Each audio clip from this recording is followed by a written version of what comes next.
जगतगुरु रामभद्राचार्य का बड़ा बयान सामने आया। पश्चिमी यूपी मिनी पाकिस्तान जैसा लगता है। हिंदू संकट में हैं, हिंदुओं को न्याय नहीं मिल रहा। रामभद्राचार्य कह रहे हैं हिंदुओं को मुखर होना पड़ेगा, चाहे कुछ भी हो जाए। हर घर में हिंदू धर्म की पाठशाला बनानी पड़ेगी। अपनी संतानों को हिंदू धर्म की शिक्षा दें। किसी ने छेड़ा तो हम छोड़ेंगे नहीं। जगतगुरु रामभद्राचार्य की तरफ से ये बड़ा बयान सामने आया है। पश्चिमी यूपी को लेकर वो कह रहे हैं कि पश्चिमी यूपी अब मिनी पाकिस्तान जैसा लगता है। हिंदू संकट में है, हिंदुओं को न्याय नहीं मिल पा रहा है। हिंदुओं को मुखर होना पड़ेगा, चाहे कुछ भी हो जाए।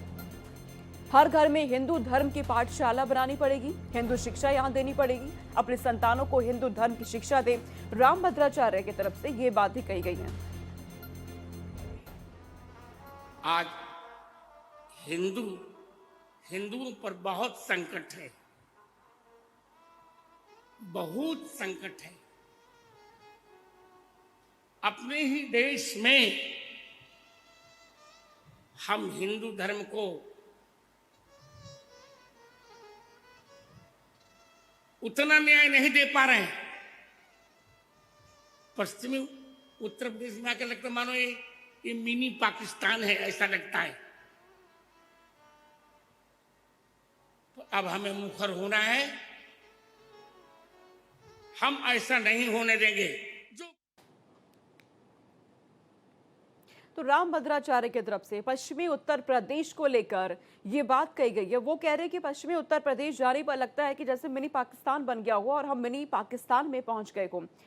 रामभद्राचार्य ने कई बातें यहाँ पर कही, साथ ही ये भी कह दिया कि भारत में हिंदुओं के लिए बहुत बड़ा संकट अब सामने आ चुका है। इस संकट से बचना हमें होगा। ऐसे में हिंदुओं को, जो हिंदू के बच्चे हैं, अपने बच्चों को हिंदू धर्म की शिक्षा देनी चाहिए, वरना भारत में बहुत बड़ा संकट खड़ा हो जाएगा। और इस खबर पे हरीश शर्मा हमारे साथ जुड़ चुके हैं, मेरठ से संवाददाता। हरीश, जब रामभद्राचार्य की तरफ से ये बयान हम सुन रहे हैं, पश्चिमी उत्तर प्रदेश को लेकर वो कह रहे हैं कि मिनी पाकिस्तान जैसा लगता है जब वहां पर हम पहुंचते हैं। इसके अलावा क्या और भी बातें उनकी तरफ से कुछ कही गई? क्योंकि इससे पहले भी कई बार ऐसे मौके सामने आए हैं जब वो एक के बाद एक बयान दे रहे हैं तमाम मुद्दों पर। देखिए, मैं बताऊं, यहाँ पर रामभद्राचार्य पिछले कई दिनों से श्री राम कथा कर रहे हैं और लाखों हजारों लोग उनके अनुयायी हैं जो कथा सुनने आ रहे हैं। कथा के मंच पर ही, गद्दी पीठ पर ही बैठकर स्वामी रामभद्राचार्य ने बड़ा बयान दिया। उन्होंने कहा कि वेस्ट यूपी में आकर ऐसा लगता है जैसे मिनी पाकिस्तान में आप आ गए हैं। इन देश में हिंदुओं पर संकट है, हिंदुओं को न्याय नहीं मिल रहा है, हिंदुओं को मुखर होना पड़ेगा, चाहे जो भी हो। प्रत्येक घर में हिंदू धर्म की पाठशाला बनानी पड़ेगी। अपने संतानों को हिंदू धर्म की शिक्षा दें लोग। और साथ ही उनका ये भी कहना है कि किसी ने अगर हमें छेड़ा तो हम छोड़ेंगे नहीं, छोड़ेंगे नहीं। इसका सीधा सीधा जो असर है, जो बात है, वो सीधा सीधा ऑपरेशन सिंदूर को लेकर है। क्योंकि जिस तरीके से पिछले कुछ दिनों पहले जो धर्म युद्ध की स्थिति बनी थी, उसको लेकर जो इस तरीके से इंडियन आर्मी ने पाकिस्तान को धूल चटाई, उसके बाद से ये साफ तौर पर रामभद्राचार्य कह चुके हैं अगर कोई छेड़ेगा तो हम उसको छोड़ेंगे नहीं। और रही बात पश्चिम उत्तर प्रदेश को मिनी पाकिस्तान कहने की, तो पश्चिम उत्तर प्रदेश के कई जिले ऐसे हैं जहां पर मुस्लिम आबादी बहुत ज्यादा है और कई बार यहाँ पर हिंदू मुस्लिम दंगे हो चुके हैं। यही वजह है कि रामभद्राचार्य ने यहाँ पर मिनी पाकिस्तान होने की बात यहाँ पर छेड़ी है। और साथ ही उसके अलावा उन्होंने यह भी कहा है कि अगर हिंदू लोग अपने संतानों को संस्कार देंगे, सनातन के बारे में जानकारी देंगे, तो आने वाले भविष्य में उनको लाभ मिलेगा। जी। तो क्या इस पर हरीश किसी तरह का कोई रिएक्शन भी सामने आया है राजनीतिक दलों की तरफ से?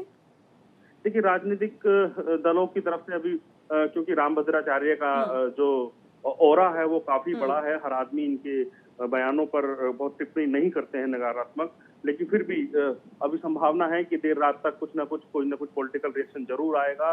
क्योंकि कुछ ना कुछ ऐसे लोग जरूर हैं जो धार्मिक लोगों के खिलाफ भी टिप्पणियां करते हैं, लेकिन अभी तक फिलहाल इस तरह की कोई बात सामने नहीं आई है। लेकिन जिस तरीके से मिनी पाकिस्तान कहने की बात जैसे सामने आई है, उसके बाद हो सकता है मुस्लिम धर्मगुरु जरूर इस बात पर जरूर विरोध जताएंगे और अपना कुछ ना कुछ विवादित बयान भी इस मामले पर वो लोग जारी कर सकते हैं। जी। ठीक है हरीश, इससे पहले हमने ये भी देखा कि धीरेन्द्र शास्त्री वो लगातार हिंदू राष्ट्र की बात करते रहते हैं और जहाँ पे रामभद्राचार्य की तरफ से भी ऐसे ही बयान सामने आ रहे हैं कि हिंदू राष्ट्र होना चाहिए, हिंदुओं के बच्चे जो हैं उन्हें ऐसी शिक्षा देनी चाहिए, हिंदू धर्म के बारे में उन्हें पता होना चाहिए, वरना बहुत बड़ा संकट खड़ा हो जाएगा। क्या हम इन दोनों के बयानों को एक समझें? जी बिल्कुल, देखिए वो भी रामभद्राचार्य को बहुत आदर के और सम्मान के रूप में गुरु कहते हैं, तो निश्चित तौर पर दोनों की जो बातचीत की शैली है लगभग एक ही है। वो भी हिंदू धर्म की बात करते हैं और बागेश्वर बाबा जिनको आप धीरेन्द्र शास्त्री कह रहे हैं वो भी जो है हिंदू धर्म और हिंदू राष्ट्र की बात करते हैं।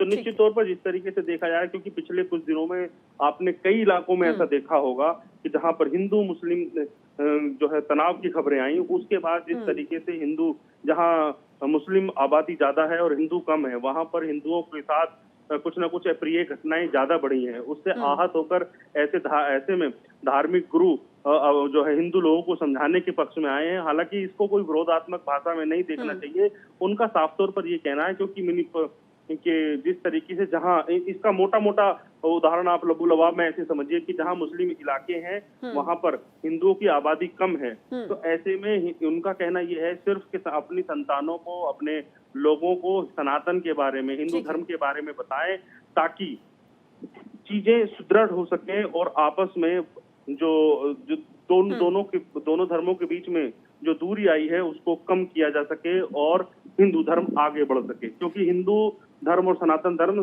दुनिया का सबसे प्राचीन सनातन धर्म है। ठीक है हरीश, इस पे अगर कोई अपडेट होता है तो आपसे हम अपडेट लेंगे आगे। फिलहाल शुक्रिया तमाम जानकारी हम तक पहुंचाने के लिए।